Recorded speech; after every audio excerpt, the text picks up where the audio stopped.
Hello everyone, जय हिंद। Welcome to Jha sir academy for IAS.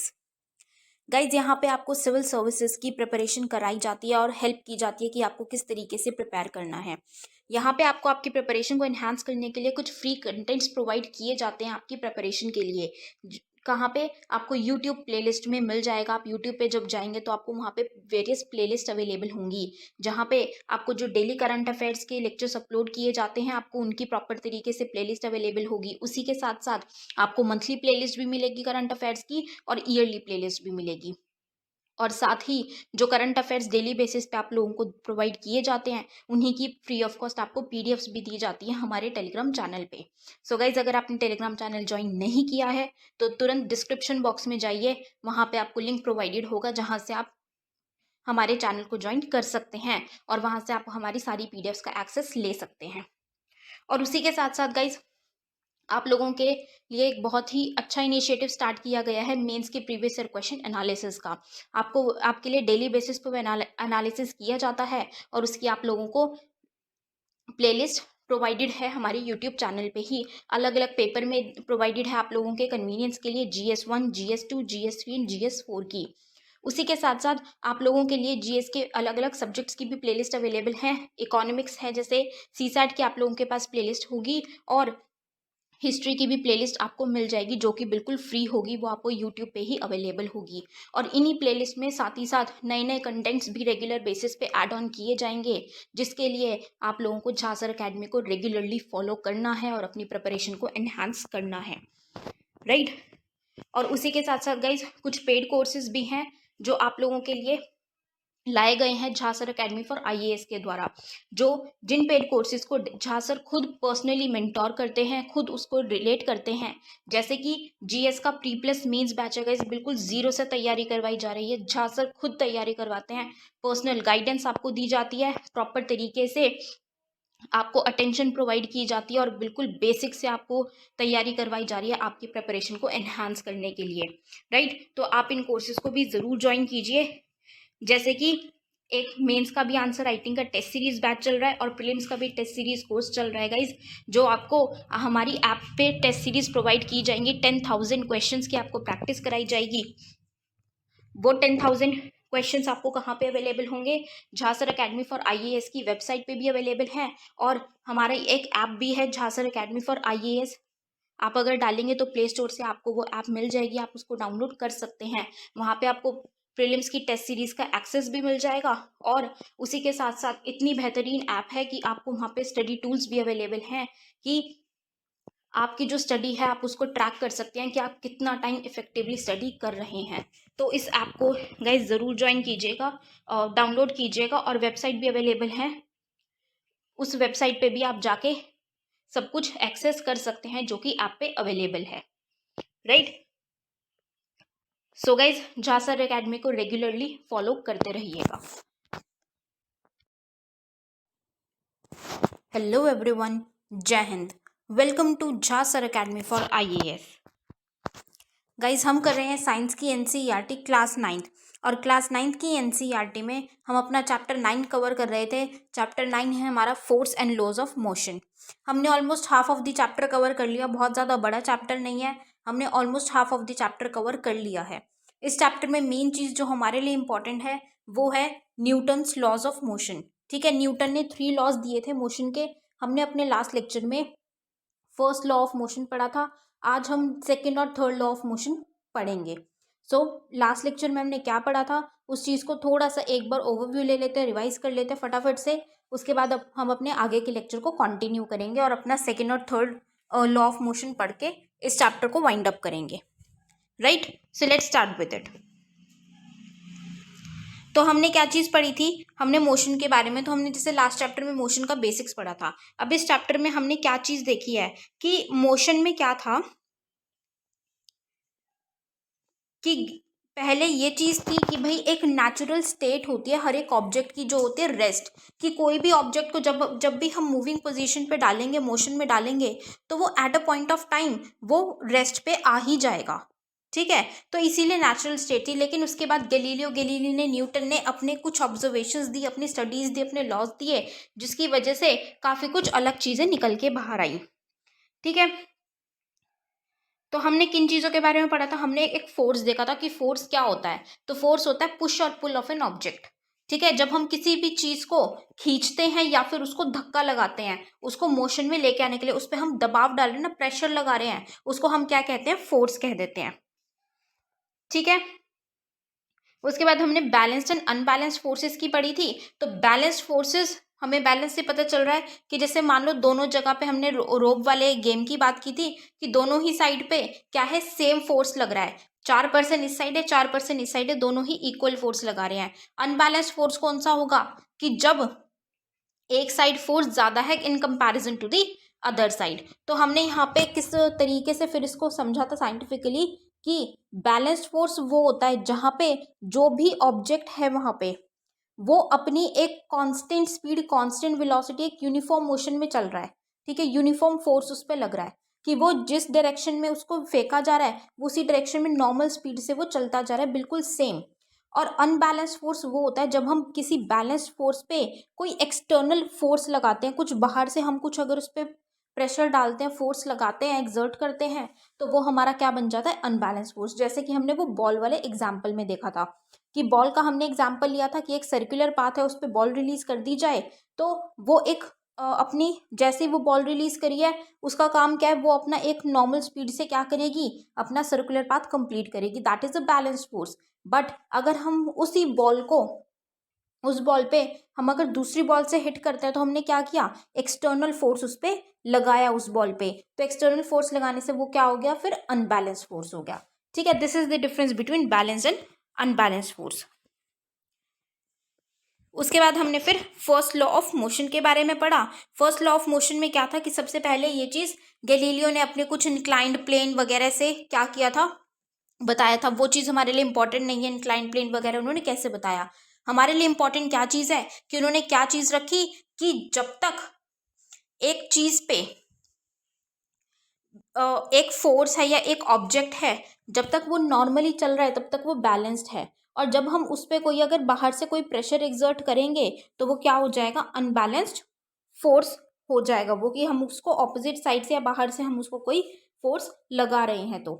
ठीक है, तो जैसे कि जो फोर्स, जैसे अब बॉल में हमने किया कि वो अपनी ही स्पीड से, उसको कुछ अनडिस्टर्ब्ड है, उसको किसी ने छेड़ा नहीं, किसी ने कुछ नहीं किया, वो अपनी ही उस पे एक मोशन में एक कांस्टेंट स्पीड से वो चल रही है। ठीक है, अपना पाथ कवर कर रही है, तो उसमें अनबैलेंस फोर्स हमारा क्या है? जीरो है। बट अगर हम प्रैक्टिकल वे में देखें तो जीरो हमारा अनबैलेंस फोर्स कभी नहीं होता, क्योंकि कोई ना कोई फोर्स हमें हमेशा लग ही रहा होता है।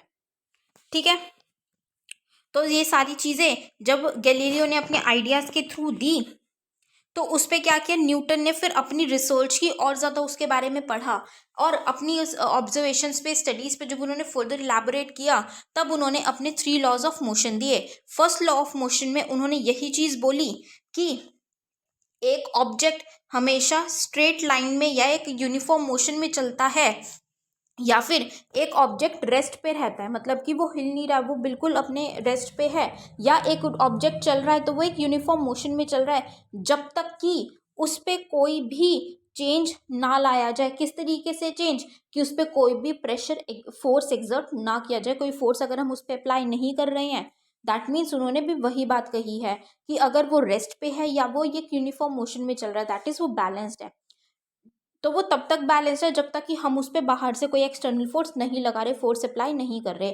फोर्स अप्लाई करने के बाद वो क्या हो जाता है? अनबैलेंस हो जाता है। ठीक है, तो उन्होंने क्या कहा कि एक जो मोशन की स्टेट है, मतलब जिस भी स्टेट में एक ऑब्जेक्ट है वो उसको चेंज करने के लिए एकदम रेजिस्ट करता है। जैसे हमने उसमें एग्जांपल में क्या चीज़ कही थी कि जैसे बस है, अगर बस मोशन में है, बस एक स्पीड में चल रही है, लेकिन बस अगर फिर एकदम से ब्रेक लेती है तो वो जो बस है वो तो क्या हुई? एकदम अपनी स्पीड स्लो करके उसने अपने आप को स्टॉप कर लिया या स्लो डाउन कर लिया। लेकिन जो हमारी बॉडी है, हमारी बॉडी भी उसी के हिसाब से मोशन में होती है। तो हमारी बॉडी एकदम से अपनी स्टेट चेंज नहीं करती, वो रेजिस्ट करती है, और रेजिस्ट करने की वजह से हम एकदम से आगे को झुक जाते हैं, आगे की तरफ हमारा झुकाव हो जाता है। ठीक है, और सिमिलर वे में अगर हम रिवर्स देखें कि जब बस रेस्ट पोजीशन पे है, तो हमारी बॉडी भी रेस्ट पोजीशन पे ही है, रेस्ट स्टेट में ही है। तो जब बस स्टार्ट होगी तो बस तो स्टार्ट हो गई, बस मोशन में आ गई, लेकिन जो हमारी बॉडी है वो उस चेंज को रेजिस्ट करिए, वो रेस्ट पे है तो वो रेस्ट पे ही है, वो एकदम से अपना स्टेट चेंज नहीं करती है, जिसकी वजह से हम एकदम से पीछे की तरफ आते हैं। ठीक है, तो जब ये चीज होती है तो उसको हम क्या कह देते हैं कि बॉडी जो भी है या जो भी ऑब्जेक्ट है वो एकदम स्टेट ऑफ मोशन को चेंज करने के लिए रेजिस्ट करती है। ठीक है, उसके बाद हमने इनर्शिया देखा था कि हम फर्स्ट लॉ ऑफ मोशन को लॉ ऑफ इनर्शिया भी कहते हैं। हम क्यों कहते हैं? लॉ ऑफ इनर्शिया कौन सा होता है कि जैसे अगर कोई भी ऑब्जेक्ट, जो हम जिसको बैलेंस फोर्स कह रहे हैं ना, कि जो भी ऑब्जेक्ट अनडिस्टर्ब्ड है, चाहे वो रेस्ट पे है चाहे वो मोशन में है, एक यूनिफॉर्म मोशन में, लेकिन उसको छेड़ा नहीं जा रहा, वो अनडिस्टर्ब्ड है, उस पर कोई फोर्स अप्लाई नहीं किया जा रहा है, तो उसको हम क्या कह देते हैं कि वो उसका इनर्शिया है, कि वो अपना चलता जा रहा है अपनी सेम वेलोसिटी पे या फिर वो रेस्ट पे, दैट इज वो अपने इनर्शिया में है। ठीक है, तो फर्स्ट लॉ ऑफ मोशन को इसीलिए हम क्या कह देते हैं? Law of inertia. राइट, तो ये जो हम करते हैं ना, हम बात कर रहे हैं कि जो हमारी बॉडी है वो एकदम आगे को जाती है या फिर हमारी बॉडी एकदम बैक साइड आती है, तो वो किसकी वजह से होती है? वो इनर्शिया की वजह से होती है, क्योंकि हमारी बॉडी एक सेम पेस पे चल रही होती है।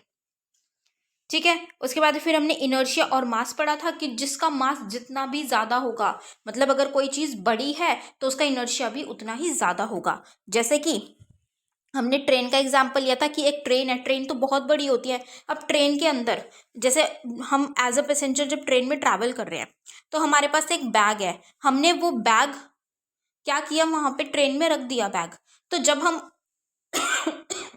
सॉरी, जब हम उस बैग को लिफ्ट करते हैं वापस से, ठीक है, उठाते हैं, तो एकदम ट्रेन कुछ वो तो नहीं होता, ट्रेन रुक नहीं जाती है, ट्रेन में कोई हमें डिफरेंस देखने को नहीं मिलता, ट्रेन जिस स्टेट में चल रही है वो उसी स्टेट में रहती। क्यों नहीं फर्क पड़ता उसको? फिर वो फर्क इसलिए नहीं पड़ता क्योंकि ट्रेन बहुत ज़्यादा बड़ी होती है, ट्रेन का मास बहुत ज़्यादा है, तो मास ज़्यादा होने का क्या मतलब है कि उसका इनर्शिया भी काफ़ी ज़्यादा होता है। अब बैग जो है, बैग छोटा सा होता है, तो बैग का जो इनर्शिया है वो in comparison to the train वो बहुत ही ज़्यादा कम होता है, और इतना कम इनर्शिया होने की वजह से वो ट्रेन के ऊपर कोई भी इफेक्ट नहीं डालता।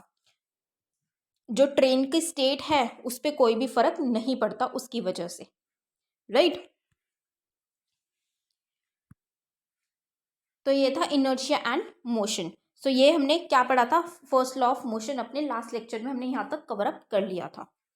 Now will start with second law of motion. अब सेकंड लॉ ऑफ मोशन क्या कहता है? न्यूटन का second law. The first law of motion indicates that when an unbalanced external force acts on an object, its velocity changes, that is the object gets an acceleration। वही चीज कि अगर हम एक अनबैलेंस्ड फोर्स, कोई external force अगर हम किसी ऑब्जेक्ट पे लगा रहे हैं, ठीक है, मतलब वो अनबैलेंस्ड हो गया, तो उससे क्या होती है? उसकी स्पीड, उसकी वेलोसिटी सब कुछ चेंज हो जाता है, तो वो ऑब्जेक्ट एक्सेलरेशन में आ जाता है। We would now like to study how the acceleration of an object depends on the force applied to it and how we measure a force. अब यहाँ पे हमें ये चीज देखने की जरूरत है कि अब हमने तो कह दिया एक्सेलरेशन में आ गया। एक्सेलरेशन हमने लास्ट लेक्चर में क्या पढ़ा था? एक्सेलरेशन हम किसको कहते हैं? कि जब वेलोसिटी चेंज होती है इन कंपैरिजन टू टाइम, कि एक टाइम में, फिक्स टाइम में जब वेलोसिटी चेंज होती है तो उसको हम क्या कहते हैं? एक्सेलरेशन। ठीक है, तो अब एक्सेलरेशन किस तरीके से डिपेंड करती है फोर्स के ऊपर? राइट, तो हम वो देखेंगे। So let us recount some observations from our everyday life. During the game of table tennis, if the ball hits a player, it does not hurt him. On the other hand, when a fast moving cricket ball hits a spectator, it may hurt him. A truck at rest does not require any attention when parked along a roadside. But a moving truck, even at speeds as low as 5 meters per second, may kill a person standing in its path. A small mass, such as a bullet, may kill a person when fired from a gun. मतलब ये कुछ examples हैं हमारी everyday life का, कि जैसे हम table tennis जब खेलते हैं, ठीक है, तो जब हम टेबल टेनिस खेल रहे हैं, अगर टेबल टेनिस खेलते हुए उसकी जो बॉल होती है ना, टेबल टेनिस की, वो बॉल अगर हमें लग जाती है तो उससे हमें चोट नहीं लगती। लेकिन वहीं अगर हम कहें कि एक क्रिकेट बॉल है, कोई क्रिकेट खेल रहा है और हम उसको देख रहे हैं और क्रिकेट बॉल एकदम से हिट करके हमें आके लगे तो हमें वो चोट लगती है, उससे हमें वो दिक्कत करती है, राइट। दूसरी तरफ अगर एक ट्रक है, वो अगर खड़ा है, वो रेस्ट पोजीशन पे है, चाहे वो रोड पे ही है, वो खड़ा है, तो हमें उस पर ध्यान देने की जरूरत है, हमें वो कोई चोट नहीं पहुंचाएगा, हमें वो हार्म नहीं करेगा। लेकिन अगर एक ट्रक चल रहा है, मोशन में है, लेकिन उसकी स्पीड बहुत ही कम है कि 5 मीटर पर सेकेंड के हिसाब से भी स्पीड है, तब भी वो ट्रक लाइफ तक ले सकता है एक पर्सन की, ठीक है। ऐसे ही कोई भी छोटी सी चीज, जैसे कि एक बुलेट है, अब बुलेट का मास तो छोटा है क्योंकि बहुत छोटी सी होती है बुलेट, लेकिन वो एक पर्सन को मार सकती है, एक पर्सन की जान ले सकती है अगर गन से किसी को मार दी जाए तो। These observations suggest that the impact produced by the objects depend on their mass and velocity। कि जो अब इससे हमें क्या पता चल रहा है कि जो इम्पैक्ट होता है किसी भी ऑब्जेक्ट का, वो किसके ऊपर डिपेंड करता है, उस ऑब्जेक्ट के मास पे और उसकी वेलोसिटी के ऊपर। कि जैसे जो टेनिस बॉल थी, टेनिस बॉल क्या है, उसका मास कम होता है, वो छोटी सी होता है और हल्की सी बॉल होती है, वो प्लास्टिक की होती है हल्की सी बॉल, तो इसीलिए उससे हमें कोई भी चोट नहीं पहुंचती। लेकिन जो क्रिकेट की बॉल होती वो भी छोटी है, ठीक है, वो भी बहुत ज़्यादा बड़ी नहीं होती क्रिकेट की बॉल, लेकिन वो हार्ड होती है, वो ज़्यादा तेज़ हिट करती है। या ट्रक है, ट्रक का मास बहुत ज़्यादा बड़ा होता है, तो मास और उसकी वेलोसिटी के ऊपर डिपेंड करता है। Similarly, if an object is to be accelerated, we know that a greater force is required to give a greater velocity. अब वो जो क्रिकेट बॉल है वो क्यों हर्ट की, क्यों उससे चोट लगी, जबकि टेनिस बॉल से तो नहीं लगी, क्योंकि क्रिकेट बॉल का मास बेशक से कम है, लेकिन वो स्पीड में मारी गई है, बिल्कुल बैट से एकदम हिट करते हैं हम बॉल को, तो वो स्पीड में आके लगेगी तो वो आपको हिट करेगी क्योंकि उसकी वेलोसिटी बहुत ज़्यादा है, ठीक है। मतलब क्या है कि अगर कोई चीज़ बहुत ज़्यादा फोर्स से उसको हिट किया जाए या फोर्स लगाया जाए किसी भी ऑब्जेक्ट पे, तो उसकी वेलोसिटी ज़्यादा होती है, और जब वेलोसिटी ज़्यादा होती है तो वो ज़्यादा हार्म करेगी, ठीक है। अब ट्रक है, ट्रक की हमने क्या कही कि स्पीड बहुत कम है, दैट मीन्स कि उसकी स्पीड तो बहुत ज़्यादा कम है, लेकिन फिर भी वो एक पर्सन की जान ले सकती है। क्यों? क्योंकि इसका मास बहुत ज़्यादा है, वो एक बड़ा ऑब्जेक्ट है, उसका मास ज़्यादा है। सिमिलरली बुलेट है, बुलेट के का जो मास है वो बहुत कम है, लेकिन क्योंकि वो जब गन से फायर की जाती है, तो क्या हम जब गन चलाई जाती है तो उस पर फोर्स लगता है, एकदम वो फोर्स से बुलेट निकलती है, तो जब वो फोर्स से निकलती है तो उसकी वेलोसिटी इतनी ज़्यादा होती है कि वो एक पर्सन की बॉडी के अंदर तक चली जाती है, ठीक है। तो इसीलिए क्या कहा जा रहा है कि मास और उसकी वेलोसिटी हर एक ऑब्जेक्ट की डिपेंड करती है कि उस ऑब्जेक्ट का क्या इम्पैक्ट होगा किसी के भी ऊपर। In other words, there appears to exist some quantity of importance that combines the object's mass and its velocity। अब जो ये हमने एग्जाम्पल्स देखे, इन एग्जाम्पल्स में हमने किसकी बात की, हमने बात की मास की और वेलोसिटी की, लेकिन हमने इन ऑब्जेक्ट्स की बात मास और वेलोसिटी की जो बात की वो अलग अलग करी। कि जो टेनिस बॉल है, वो टेनिस बॉल हिट नहीं करती है क्योंकि उसका मास कम है, ठीक है, मास काफ़ी ज़्यादा कम है, उसका प्लास्टिक की बहुत हल्की सी बॉल होती है, तो वो बेशक से तेज़ भी मारी जाती है ना कई बार, तब भी वो इतना ज़्यादा हमें हर्ट नहीं करती क्योंकि उसका मास बहुत ज़्यादा कम होता है। सिमिलरली क्रिकेट बॉल का भी मास कम होता है, लेकिन उसकी जो वेलोसिटी, वो जितनी ज़्यादा स्पीड से मारी जाती है फोर्स से, उसकी वेलोसिटी ज़्यादा होने की वजह से वो हिट करती है। तो हम क्या ले रहे हैं, हम मेनली एक एक चीज़ के ऊपर तो इनको डिफाइन कर रहे हैं कि भाई वो हिट करेगी, हार्म करेगी, नहीं करेगी। लेकिन अगर हम इन दोनों को ही बिल्कुल कंबाइन कर दें, एक ऑब्जेक्ट के मास को और वेलोसिटी को, तो हम उसको क्या कहेंगे, हम एक अलग सी कुछ चीज़ लेके आ सकते हैं, या कि एक अलग क्वांटिटी बन जाएगी। कैसे? ऐसी एक जो प्रॉपर्टी बनेगी मास प्लस वेलोसिटी, उसको हम क्या कहेंगे, मोमेंटम। और मोमेंटम जो है, इसको इंट्रोड्यूस किसने किया, न्यूटन ने किया। मोमेंटम का क्या मतलब है कि एक ऑब्जेक्ट की mass plus the object's velocity, is equal to momentum. ठीक है, अब ये इंपॉर्टेंट है कि मोमेंटम दिया किसने है, मोमेंटम इंट्रोड्यूस किसने किया है, न्यूटन ने किया है। द मोमेंटम, अब मोमेंटम को किससे नोट किया जाता है या सिंबलाइज किया जाता है, रिप्रेजेंट किया जाता है स्मॉल लेटर पी से। ठीक है, मोमेंटम को हम स्मॉल लेटर पी से डिनोट करते हैं। So the momentum P of an object is defined as the product of its mass and velocity, कि हम जब मास और वेलोसिटी को कंबाइन करेंगे दैट मीन्स हम उनका जब प्रोडक्ट लेंगे तो वो हमारा क्या निकल जाएगा, मोमेंटम। तो मोमेंटम हमने किससे डिनोट किया, पी से। मास को हम डिनोट कर रहे हैं एम से और वेलोसिटी को हम डिनोट कर रहे हैं वी से। तो मोमेंटम मतलब P is equal to M into V या P is equal to M V. ठीक है, तो मोमेंटम हमें क्या देता है, मोमेंटम हमें डायरेक्शन भी देता है और मैग्नीट्यूड भी दे देता है।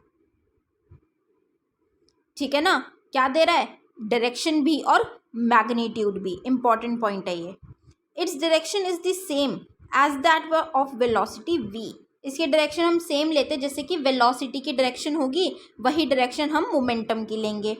The SI unit of momentum is kilometre पर सेकेंड, सॉरी किलोग्राम मीटर पर सेकेंड, किलोग्राम मीटर पर सेकेंड। अब ये डिफरेंट सी है तो इसको प्लीज याद रखना। Since the application of an unbalanced force brings a change in the velocity of the object, it is therefore clear that a force also produces a change of momentum. अब क्या होता है कि अगर हम कोई भी अनबैलेंस्ड फोर्स लगा रहे हैं, अनबैलेंस्ड फोर्स का क्या मतलब है कि अगर हम कोई एक्सटर्नल फोर्स किसी भी ऑब्जेक्ट पे अप्लाई कर रहे हैं तो उससे क्या होगी, उस ऑब्जेक्ट की वेलोसिटी चेंज हो जाती है। ठीक है, अब उस ऑब्जेक्ट की वेलोसिटी चेंज हो रही है और हमने क्या बोला कि जो वेलोसिटी की डायरेक्शन होगी वही मोमेंटम की डायरेक्शन होगी। अब अगर वेलोसिटी चेंज हो गई, अब वेलोसिटी की डायरेक्शन चेंज हुई है, वेलोसिटी की स्पीड चेंज हुई है, दैट मीन्स क्या है कि मोमेंटम की भी जो डायरेक्शन है वो चेंज हो जाएगी। हुई चेंज, अब उसमें चेंज आया तो इसीलिए हम डायरेक्टली क्या कह सकते हैं कि फोर्स जो अप्लाई किया जाता है तो उससे मोमेंटम में चेंज आता ही है। ठीक है, क्योंकि फोर्स से चेंज होती है वेलोसिटी और वेलोसिटी किससे कनेक्टेड है, मोमेंटम से कनेक्टेड है। तो वेलोसिटी में चेंज आएगा तो मोमेंटम में भी चेंज आएगा। सो इन शॉर्ट फोर्स से मोमेंटम में भी बदलाव आता है, मोमेंटम में चेंज आ जाता है। ठीक है, let us consider a situation in which a car which is with a dead battery is to be pushed along a straight road to give it a speed of 1 meter per second, which is sufficient to start its engine. If one or two persons give a sudden push or unbalanced force to it, it hardly starts. But a continuous push over some time results in the gradual acceleration of the car to this speed. अब इसमें क्या है, एक example या हमने एक situation ली यहाँ पे। उस सिचुएशन में क्या है कि हमारे पास एक कार है लेकिन उस कार की जो बैटरी है वो डेड है, वो कार की बैटरी इतनी ज़्यादा एक्टिव नहीं है। तो अब उस कार को चलाने के लिए, ताकि वो कार स्टार्ट हो जाए, क्योंकि डेड बैटरी है तो वो कार ऐसे तो स्टार्ट होगी नहीं खड़ी खड़ी, उस कार को स्टार्ट करने के लिए किस चीज़ की ज़रूरत है कि कम से कम एक 1 मीटर पर सेकेंड की स्पीड पे उसको स्ट्रेट रोड पे उसको धक्का लगाया जाए। मतलब बेसिकली बात सिर्फ इतनी सी है कि एक कार जिसकी बैटरी जो है वो डेड है, तो वो कार वैसे जैसे हम नॉर्मली कार को स्टार्ट करते हैं विद अ की, वो स्टार्ट नहीं होगी। उसको स्टार्ट करने के लिए किस चीज़ की ज़रूरत है कि उसको धक्का लगाया जाए। अब धक्का लगाने से क्या है कि एक तो तरीका है, एक ऑप्शन हमारे पास क्या है कि 2 लोग या 3 लोग आके उस कार को पीछे से बस एक बार धक्का दे दिया, ठीक है, तो वो कार चल पड़ेगी। या फिर दूसरा ऑप्शन क्या है कि उसको हम थोड़ी सी दूरी तक जब धक्का देते ही जा रहे हैं, मतलब कि उसके साथ साथ कार को धक्का लगाते हुए हम उसके साथ साथ चलते ही जा रहे हैं थोड़ी सी दूरी तक, तो इन दोनों में से ऑप्शन में से वायबल कौन सा है कार स्टार्ट करने के लिए। तो अगर एकदम से उसको धक्का लगा दिया जाएगा, बस एक बार गए और धक्का दिया कार को और आ गए, छोड़ दिया, तो उससे कार स्टार्ट नहीं होगी। लेकिन अगर कॉन्टिन्यूअस कि हम उसको धक्का लगा रहे हैं और धक्का लगाते लगाते हम उसके साथ चलते जा रहे हैं, उसको कॉन्टिन्यूअस वो धक्का लग रहा है कार को, तो वो स्टार्ट हो जाएगी। ठीक है, तो it means that the change of momentum of the car is not only determined by the magnitude of the force but also by the time during which the force is exerted। अब वो momentum में आ जाएगी एकदम, ठीक है, तो वो car चलने लग जाएगी। लेकिन हमने क्या देखा कि मोमेंटम में लाने के लिए, उसके मोमेंटम को चेंज करने के लिए कार के हमें क्या चीज़ करनी पड़ी, सिर्फ फोर्स लगाना ही ज़रूरी नहीं था। सिर्फ फोर्स लगाने से नहीं चलेगी, क्योंकि जो हमने ऑप्शन 1 लिया कि एकदम आया धक्का लगा दिया और छोड़ दिया, उसमें फोर्स तो उसमें भी लगाया, धक्का तो उसमें भी लगाया, लेकिन कार तो उसमें स्टार्ट नहीं हुई। तो क्या चीज़ है कि सिर्फ फोर्स एक्सर्ट कर दिया वही इम्पॉर्टेंट नहीं है, वो मतलब काफ़ी नहीं है।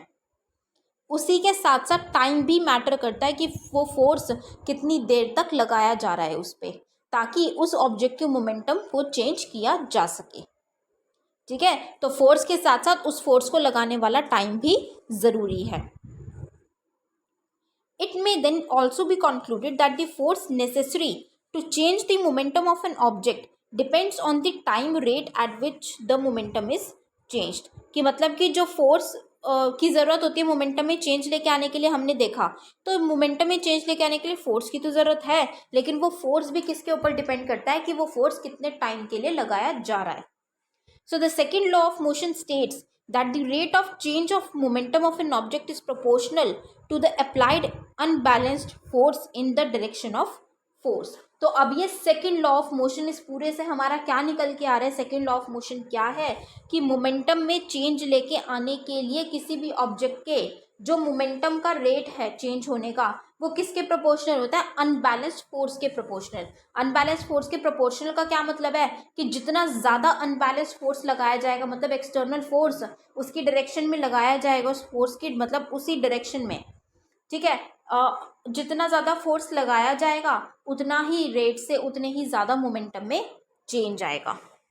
ठीक है, अब वो टाइम भी फैक्टर इसी में आ गया, जितना ज़्यादा फोर्स लगाया जा रहेगा। क्या मतलब है कि अगर अब कार पे एकदम फोर्स लगा के छोड़ दिया, उसमें ज़्यादा फोर्स लगेगा, या वही 2% जो कार पे जोर फोर्स लगा रहे हैं, एक्सर्ट कर रहे हैं, ठीक है, जोर लगा रहे हैं वो, तो जब वो धक्का दे रहे हैं तो एक तो उन्होंने एक धक्का लगा के छोड़ दिया और दूसरे में वो दो लोग वो धक्का लगाए ही जा रहे हैं, तो उससे क्या है, फोर्स किस में ज़्यादा होगा, सेकंड ऑप्शन में ज़्यादा होगा जहाँ वो धक्का लगाए जा रहे हैं। तो जितना ज़्यादा फोर्स होगा उतना ही ज़्यादा मोमेंटम में चेंज का रेट होगा, मतलब मोमेंटम उतने ही ज़्यादा रेट से चेंज हो जाएगा। ठीक है, तो वो डायरेक्टली प्रोपोर्शनल है। तो ये क्या कहता है, सेकेंड लॉ ऑफ मोशन हमें ये चीज़ बताता है। The second law of motion is often seen in action in our daily life. Everyday life में हम देखते हैं सेकेंड लॉ कैसे। Have you noticed that while catching a fast-moving cricket ball, a fielder in the ground gradually pulls his hand backwards with the moving ball? In doing so, the fielder increases the time during which the high velocity of the moving ball decreases to 0. ठीक है, the acceleration of the ball is decreased and therefore the impact of catching the fast-moving ball is also reduced. If the ball is stopped suddenly, then its high velocity decreases to 0 in a very short interval of time. Thus, the rate of change of momentum of the ball will be large. क्या चीज़ है कि जैसे एक ball को अगर हम catch करते हैं, ठीक है, तो जब बॉल कैच कर रहे होते हैं हम, तो वो फील्डर जो कैच करता है वो क्या करता है, वो थोड़ा सा पीछे पीछे जाके वो बॉल को अपना हाथ पीछे की तरफ लेता है कैच करने के लिए। वो हाथ पीछे की तरफ क्यों लेता है, क्योंकि बॉल एकदम हिट की गई है तो बॉल की वेलोसिटी काफ़ी ज़्यादा होगी, ठीक है, वो बिल्कुल ज़्यादा फोर्स से आई है, तो उसका क्या है, जितना ज़्यादा टाइम होगा, जितना हाथ पीछे जाएगा उतना ज़्यादा टाइम मिलेगा बॉल को कैच करने के लिए, मतलब बॉल उतना ज़्यादा टाइम लेगी उस फील्डर के हैंड्स तक आने में। ठीक है, तो वहाँ तक आते आते उसकी जो वेलोसिटी है जो एकदम बहुत ज़्यादा होगी, वो वेलोसिटी धीरे धीरे कम कम कम कम होती चली जाएगी, और जब वो कम कम होती चली जाएगी, एक पॉइंट पे वो ज़ीरो भी हो जाएगी। तो बॉल को पकड़ना भी आसान है और उस बॉल को पकड़ने के कैच करने का जो इम्पैक्ट होगा वो भी काफ़ी कम होगा। ठीक है, जस्ट इमेजिन एक बहुत फास्ट मूविंग बॉल है, फास्ट मूविंग बॉल को आप पकड़ोगे तो वो आपको हिट करेगी, लेकिन अगर आप जितनी दूर से कि वो उसकी स्पीड स्लो हो गई है तब आप पकड़ोगे वो आपको इम्पैक्ट नहीं करेगी। ठीक है, हर्ट नहीं करेगी।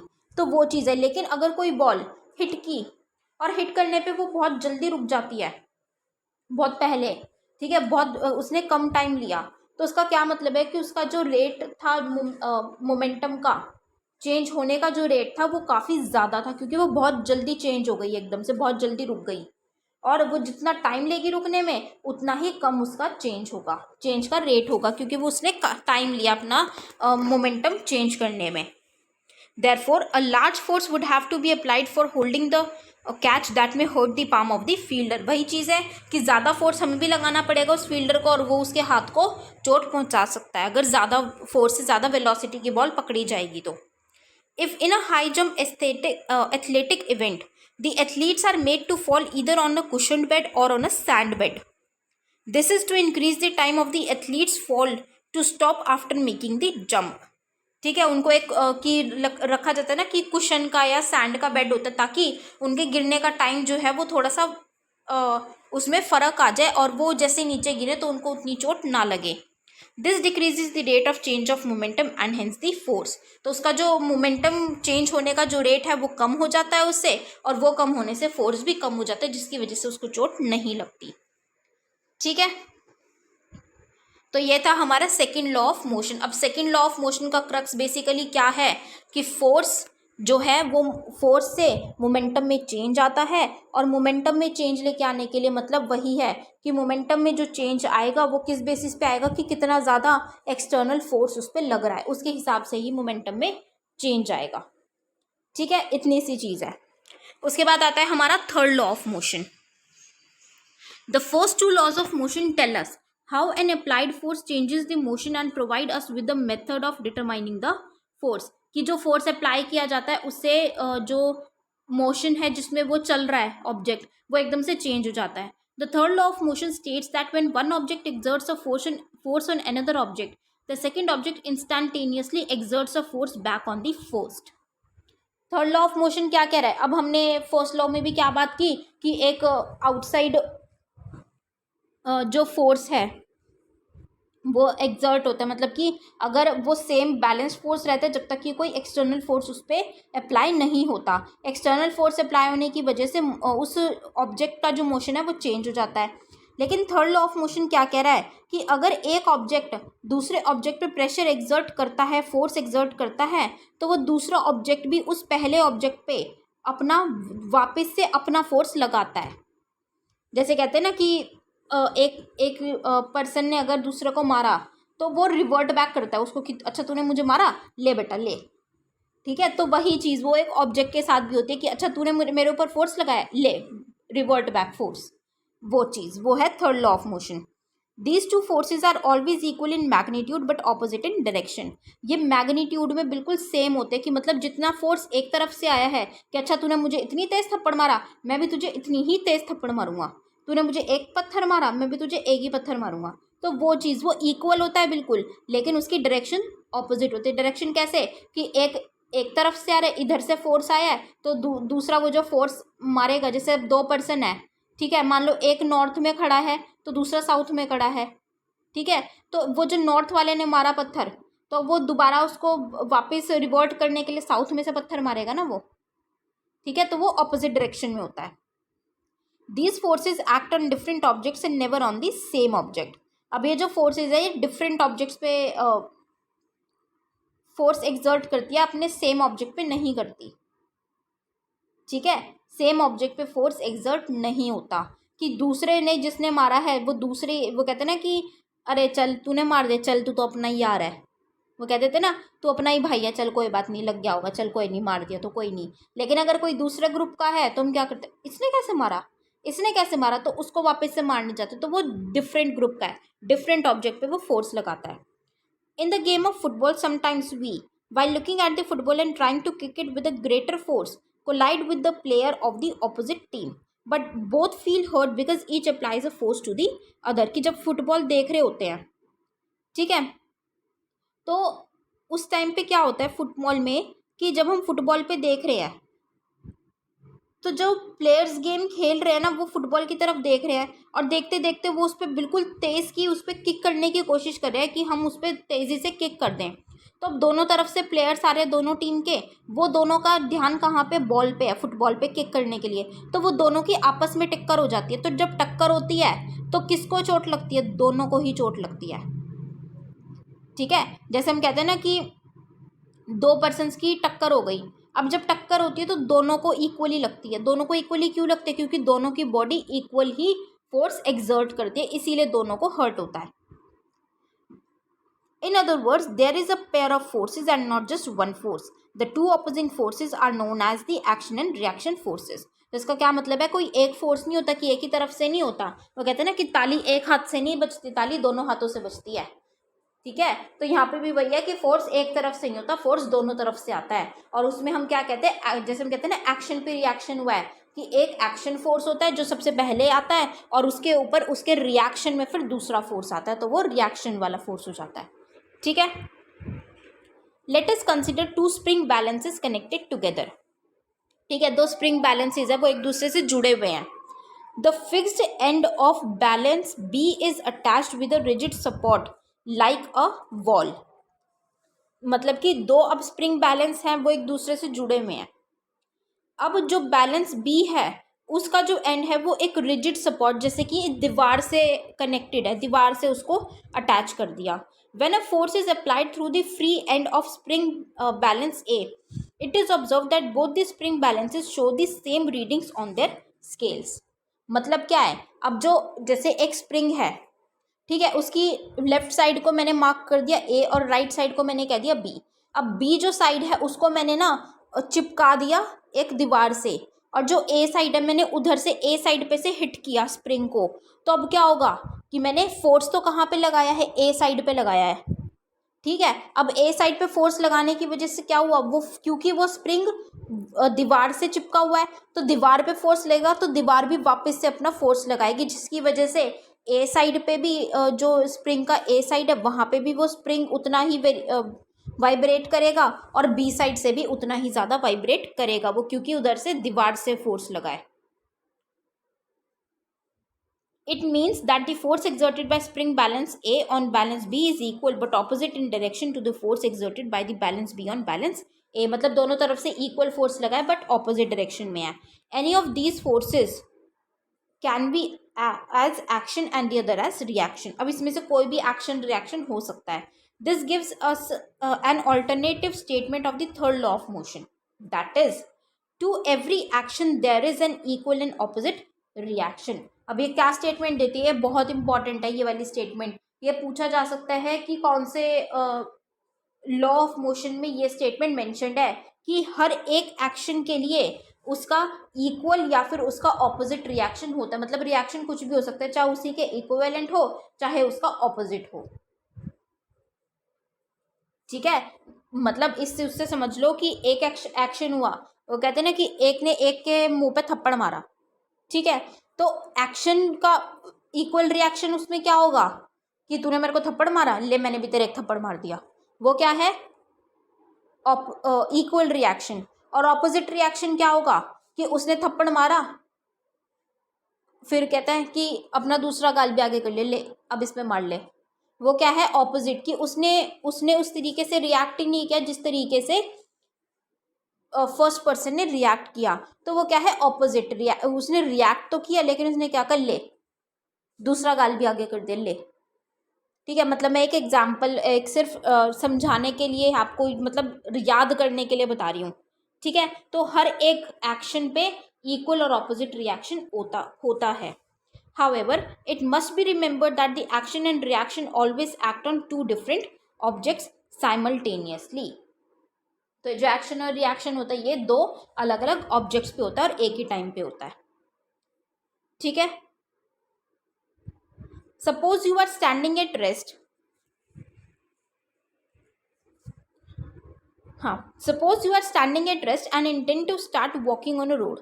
you must accelerate, and this requires a force in accordance with the second law of motion. Which is this force? Is it the muscular effort you exert on the road? Is it in the direction we intend to move? No. You push the road below backwards. The road exerts an equal and opposite force on your feet to make you move forward. अब हम जब मान लो हम खड़े हैं और हम चलना शुरू करते हैं, तो अब जब हम चलना शुरू कर रहे हैं तो हमारी बॉडी एक्सेलरेशन में आएगी, एकदम हमारा मोमेंटम चेंज होगा, हम चलना शुरू कर रहे हैं। तो उससे क्या होता है, हम चलते किस तरीके से हैं, हम आगे कैसे चलते हैं कि हम उस जो अर्थ है या जो ज़मीन है, हम उसके ऊपर, रोड के ऊपर हम प्रेशर एक्सर्ट कर रहे हैं और उसको पीछे की तरफ छोड़ रहे हैं। ठीक है। और सिमिलरली रोड क्या करती है, अब वो भी फोर्स लगाएगी, लेकिन क्या होता है, ऑपोजिट डायरेक्शन में। हम क्या फोर्स लगा रहे हैं कि हम रोड को पीछे छोड़ रहे हैं। अब रोड क्या फोर्स लगाती है कि वो हमें आगे की तरफ धकेलती है, इस वजह से हम आगे की तरफ जा पाते हैं। It is important to note that even though the action and reaction forces are equal, always equal in magnitude, these forces may not produce accelerations of equal magnitudes. ठीक है, मतलब कि ये मैग्नीट्यूड में तो इक्वल होता है। मैग्नीट्यूड क्या है, न्यूमेरिकल वैल्यू, कि एक थप्पड़ मारा तूने तो मैंने भी एक थप्पड़ मार दिया। मैग्नीट्यूड में तो इक्वल है, लेकिन ज़रूरी थोड़ी है कि जितना तेज़ उस पहले पर्सन को थप्पड़ लगाए उतना ही तेज़ दूसरे पर्सन को लगे। हो सकता है कि जो दूसरा पर्सन हो उसका हाथ भारी है, उसने तेज़ मारा, ठीक है, उसने थप्पड़ तेज़ मारा हो, या उसने थप्पड़ थोड़ा धीरे मारा हो, कुछ भी हो सकता है। तो उसका जो एक्सेलरेशन जो वो प्रोड्यूस करेगा, जो फोर्स है, वो इक्वल प्रोड्यूस नहीं करेगा, ऐसा ज़रूरी मतलब नहीं है। This is because each force acts on a different object that may have a different mass. कि जो फोर्स एक्ट करता है वो दूसरे ऑब्जेक्ट पे करता है, दूसरे ऑब्जेक्ट के मास पे भी तो डिपेंड करता है कि दूसरे ऑब्जेक्ट का मास जो मास है वो अलग है। ठीक है। Now when a gun is fired, it exerts a forward force on the bullet.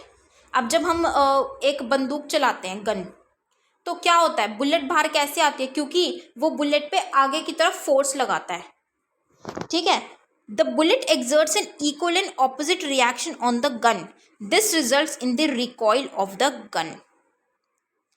Since the gun has a much greater mass than the bullet, the acceleration of the gun is much less than the acceleration of the bullet. ठीक है। अब जो gun है वो तो pressure force exert करती है bullet पे कि वो आगे की तरफ जाए। अब जो बुलेट है वो भी तो इक्वल फोर्स एक्सर्ट करती है ना, लेकिन ऑपोजिट डायरेक्शन में। तो उसकी वजह से कभी देखा हो तो जो पर्सन गोली मारता है, गन चलाता है, वो एकदम से थोड़ा सा उसका जो हाथ है वो एकदम पीछे की साइड होता है। क्यों? क्योंकि वो जो बुलेट है वो भी फोर्स एक्सर्ट करती है, लेकिन वो ऑपोजिट डायरेक्शन में करती है, जिसकी वजह से वो गन एकदम पीछे की तरफ आती है और हमारा हाथ भी पीछे की तरफ जाता है उससे। ठीक है।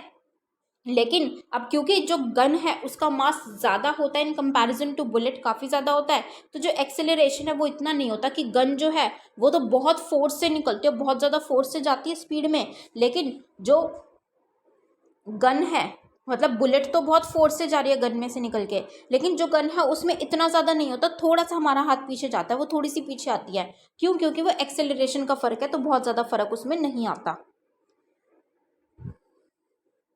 The third law of motion can also be illustrated when a sailor jumps out of a rowing boat.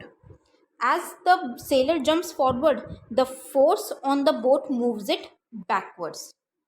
ठीक है। अब हम क्या करते हैं, अगर हम एक बोट में, हम बोट जब चला रहे हैं, चक्का चला रहे होते हैं हम, तो हम क्या करते हैं, हम पीछे की साइड चलाते हैं ताकि हम आगे की तरफ जाएं।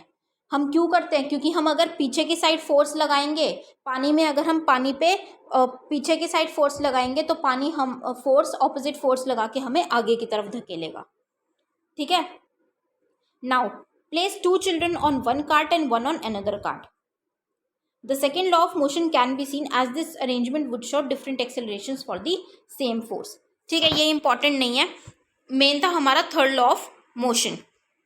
आई होप वो समझ में आ गया है। थर्ड लॉ ऑफ मोशन हमारा क्या कह रहा है कि एक जो फोर्स, अब हमने बात की कि फोर्स एक्सर्ट करता है कोई ऑब्जेक्ट, तो जो दूसरा ऑब्जेक्ट है वो भी इक्वल फोर्स एक्सर्ट करता है, बस डायरेक्शन उसकी ऑपोजिट होती है, ऑपोजिट डायरेक्शन में करता है। राइट। तो ये थे हमारे 3 लॉज ऑफ मोशन।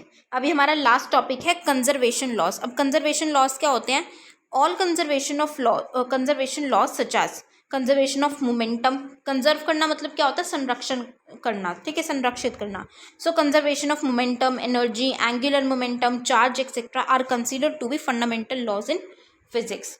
तो इनको मतलब इनका एक तरीके से संरक्षण, इनके जो भी लॉज होते हैं कंजर्व करने के, उनको फंडामेंटल माना जाता है।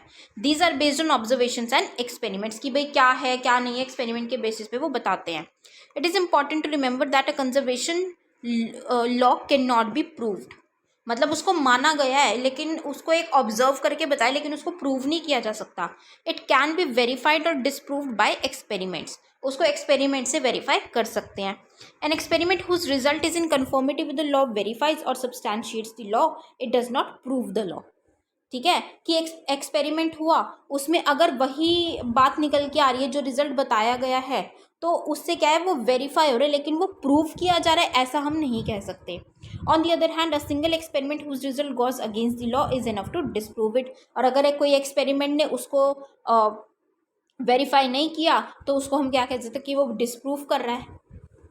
The law of conservation of momentum has been deduced from large number of observations and experiments. This law was formulated near 3 centuries ago. It is interesting to note that not a single situation has been realized so far which contradicts this law.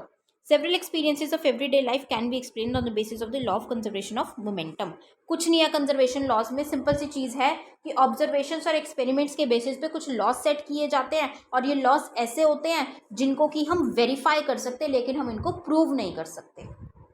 ठीक है, सिर्फ हम verify ही इनको कर सकते हैं, experiments के through हम इनको प्रूव नहीं कर सकते। That's it. इतनी सी ही चीज़ इंपॉर्टेंट है इस कंजर्वेशन लॉज में। ठीक है, तो एक बार रीड कर लीजिएगा गाइस चैप्टर को। मैंने बहुत इजी तरीके से, बहुत थोड़े से फनी और याद रखने वाले एग्जांपल्स दे के ही समझाने की कोशिश की है। एक बार रीड कर लीजिएगा, फिर भी कोई भी डाउट आता है तो you can ask in the comment section itself. Okay, so till then, thank you so much, have a great day ahead. जय हिंद।